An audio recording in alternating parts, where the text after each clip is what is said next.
या चौघा भावंडांना घेऊन एक मातीची भिंत चालली आहे. महिला आणि त्याच्या शरीरावरची अहंकाराची फुटं गळून पडलेली.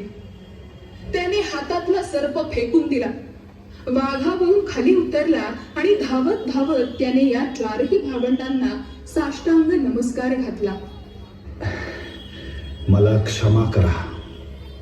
केवळ सजीवांवरती अधिकार चालवून मी स्वतःला योगीराज समजत होतो, परंतु अचेतन मातीच्या भिंतीवर देखील तुमचा अधिकार चालतो. पंचमहाभूतांना सहज दास करू शकता तुम्ही, परंतु तुम्ही त्यांच्याशी मैत्र जडवले. धन्य आहात तुम्ही.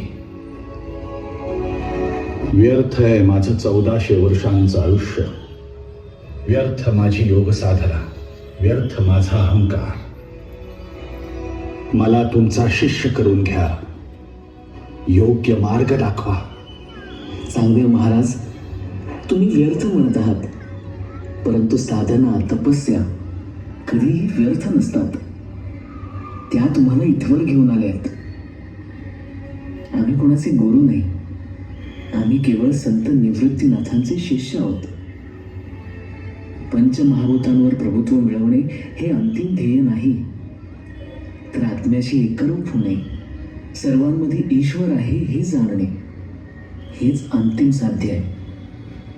म्हणून महाराज, स्वतःला दोष देऊ नका. या क्षणापासून आपण सर्व मिळून त्या भगवंताला शरण जाऊया. अहंकाराचा त्याग झाला की भगवंताची प्राप्ती होते. चला, आपण सुद्धा आमच्या समवेत या प्रवासाला चला. मुक्ते या संत मुक्ताईचा शिष्य झाला.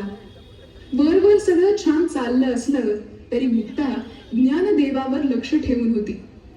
तिला जाणवत होतं की आता तो कमालीचा शांत झाला आहे. एक वेगळीच कृतकृत्यतावराने जीवित कार्य पूर्ण केल्याचे जाणून निवृत्ती दादाने ती परवानगी दिली. अखेर तो दिवस उजाडला. संत ज्ञानेश्वरांना निरोप द्यायला अवघी संत मंडळी आळंदी गावात आली.